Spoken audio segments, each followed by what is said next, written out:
Welcome back to the Chip Market, the channel where we invest smarter in the world of chips. Today, we are tearing down TSMC's absolutely blockbuster Q3 2025 financial results.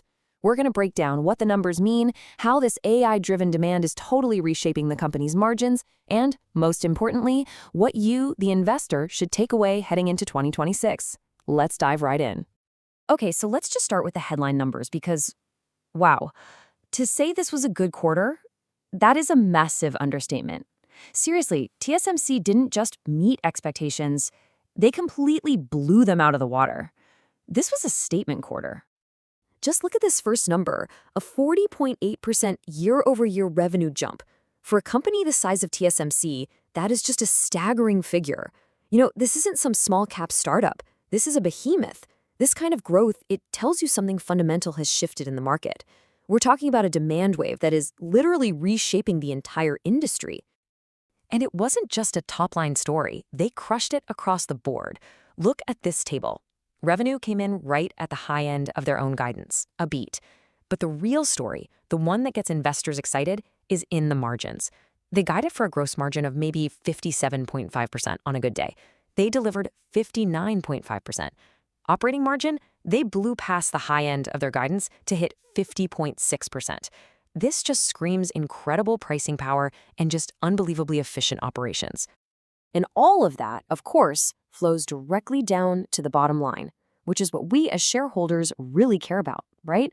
Earnings per share rocketed up 39% compared to last year. This is the proof in the pudding. It shows that this isn't just growth for growth's sake. No, this is highly, highly profitable growth. So what on earth is fueling these absolutely insane numbers?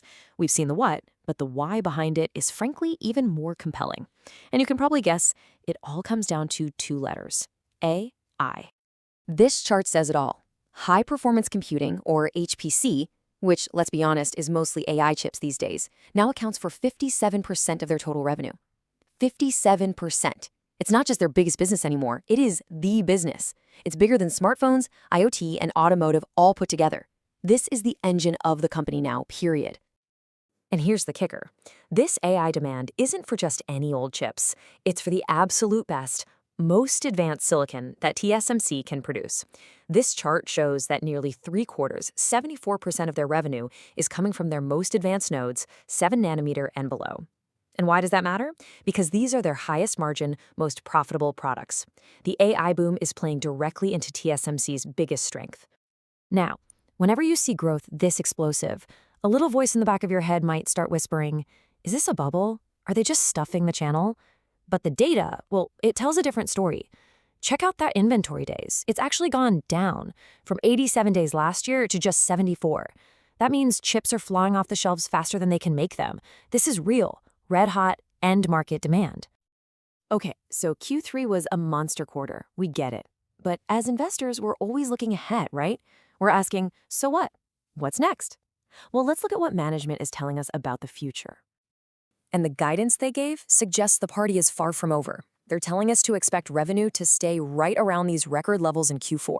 And even better, look at the gross margin. They're guiding to a midpoint of 60%. 60! That tells you management is incredibly confident that this high-margin, AI-driven business is here to stay. And don't just take my word for it. Listen to the man in charge, CEO C.C. Wei. He says their conviction in the AI megatrend is strengthening. They see this demand as fundamental. Those are powerful words. It means they don't think this is just some temporary spike. They believe this is a long-term structural shift in the world, and they're at the very center of it. And you know what they say? Talk is cheap, but TSMC is putting their money where their mouth is. Big time. They've raised their capital expenditure forecast for the year to a massive $40 to $42 billion. That's money being poured into building more capacity to make sure they can meet this tidal wave of AI chip demand for years to come. That is a huge bet on the future. All right, so we've gone through the results, the drivers, and the outlook. Let's boil it all down. Let's get to the investor takeaway. You're now what? So here's how I see it. The bull case is incredibly compelling, right? They're the undisputed king of foundries, sitting on top of what looks like a sustainable AI supercycle. And their tech lead is actually expanding their margins. That's the dream. But you have to be clear-eyed about the risks. The bear case is real. Geopolitical tensions are always there, and you can't ignore them. Plus, there's a risk that weakness in other areas like consumer gadgets could take some of the shine off that amazing AI growth. It's a balancing act. So, looking ahead, if you're an investor, here are the 3 things you absolutely need to watch. Number 1, the N2 ramp. That's their next-gen 2-nanometer tech. They have to nail it to keep their lead. Number 2, CoWoS capacity. This is their advanced packaging, and it's been a huge bottleneck for AI chips. We need to see them expanding this like crazy. And finally, number 3, keep your eye on that HPC/AI growth rate. Is it still accelerating? Is it holding steady? That's the metric that tells us if this momentum is sustainable. Which brings us to the billion-dollar question, really. Are we at the very beginning of a new multi-year AI supercycle, or is this just an incredible but short-term demand spike? What do you think? I really want to know your thoughts, so drop them in the comments below. And if you found this analysis useful, do me a favor and hit that like button and subscribe to The Chip Market, where we invest smarter in the world of chips. Thanks for watching.